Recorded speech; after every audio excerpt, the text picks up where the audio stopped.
Yo guys, Paunchy here, and today I wanted to show you just a handful of some tips and tricks that I think about when I get started making a bass line on the Analog 4 Mark II. Let's go. Okay, so real quick, let's make a bass line. Now, of course, there's two ways to make notes, to input notes, and one is just to hold down the trig and press the note. So I'm just going to do that for now. The other way, of course, is to record it live by holding record and pressing play.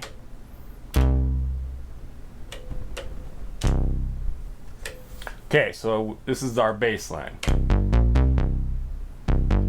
Okay, so now I want to show you a little bit of different ways to spice it up a little bit. So right now it's just kind of plain, of course. So I'm going to go ahead and add a parameter lock to this last note, and I'm going to change the filter a little bit so that way this note sounds a bit different than the other notes here.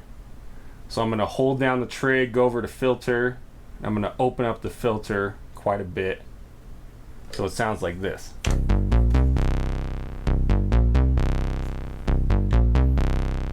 Okay, now another neat trick you can do in conjunction with this parameter lock on the filter is you can utilize the parameter slides.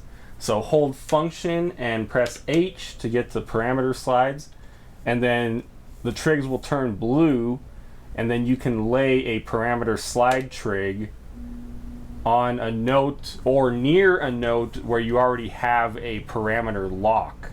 So let's see what happens when you set the trig on either of these notes.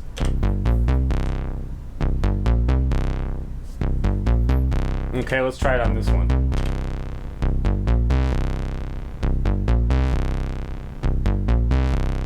So you can hear that when we have it on 7 here, you can hear that because the filter is so open on this one, it's almost as if, well, it is as if 7 is starting to open the filter to where 9 is. So that's the power of the parameter slides, and that's just kind of a quick way to utilize it.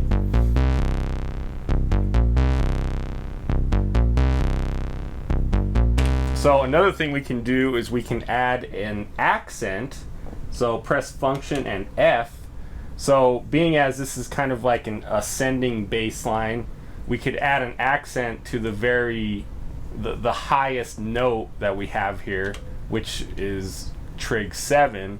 So that way it's almost as if you're accenting. It's almost as if you're punctuating that note because it's at the top, and then it falls back down to this octave. And so this one, of course, will be quieter in comparison to that. So here's what it sounds like.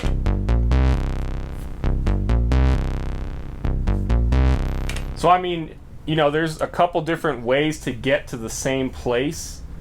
The accents are really nice because it's super easy. You just set how much you want it to accent the note by using the track level here. That essentially corresponds to the volume that you want it to be.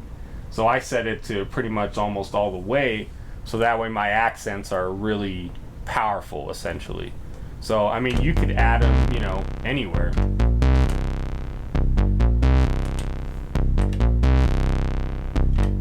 So that's up to you. But of course, you can achieve that same thing by parameter locking, the amplifier envelope to be louder, or you can add some overdrive to it on the filter. Those are definitely different ways to get to the same place. However, it just so happens that accent trigs are just a super quick way to achieve that. And then also we can mess around with the note slides. We can add some to some of these notes. Let's try these two.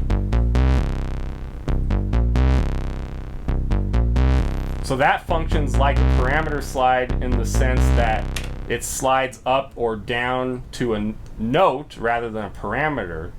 So you know, being as, again, this is kind of an ascending bass line, we could set one right here so it kind of slides from here to here, and then it also slides back down, because we're, you know, it's like you're rising, rising, rising, and then you're falling here.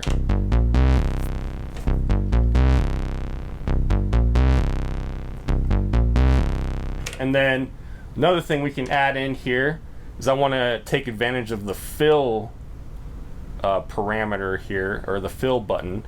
So I want to add some notes here at the end. So let's see. Let's try that.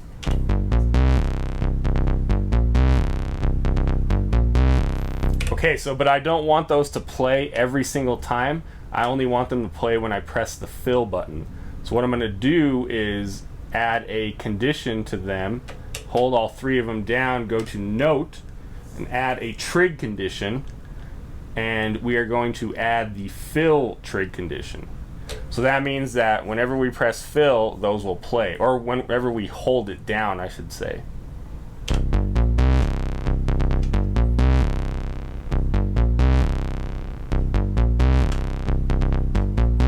So that's kind of a thing you can do. The other way to do it is to hold function and press fill. It'll turn red, which essentially means that you're cueing the fill. So if we have our pattern playing, we can cue the fill to play the next time the pattern repeats. So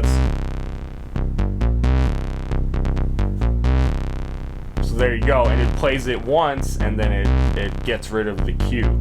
So that's an interesting way to do it if you want to get ready for the fill, but you might be doing something on one of your other machines, you know, and you don't have a free hand in order to be able to do the fill. So that's definitely an interesting thing to do.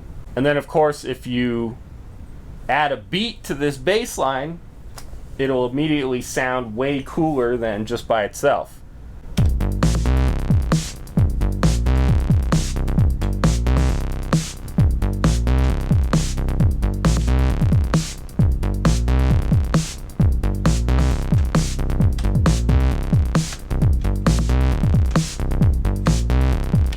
So the cool thing about the fill knob, you might have heard, if you press fill after like this note has passed, for example, then it'll only play these two notes. So you can really kind of get some interesting variations by having the fill knob. The alternative to that essentially would be to make 4 pages worth of this bass line. So you could go to function and page, change the pattern to 64, and then, but of course here in this case, you'll have those same trigs. It'll copy all those trigs over to every page. So rather than have them at the beginning here, you could just have those play at the very end, you know, without that fill condition that we had. So just set it back to 100%. But the thing about that is, unless you change the trig condition to a percentage or something, those are always going to play the same way every time. That's why, to me, if you just have, I mean, you could leave it at 64, but if you just have them on that first page here, the first bar, and then just utilize the fill button, then you can definitely achieve some more interesting variation that's more of like a feel thing rather than just letting the sequencer do its thing. So that's definitely one advantage of the fill knob. But that's just one, you know, that's just a few ways to kind of change up your bass line a little bit. Hope that helps you guys. I just wanted to keep it quick today. But, you know, if you want some more tips and tricks like this on the Analog 4, definitely let me know down below. And I will see you guys in the next video.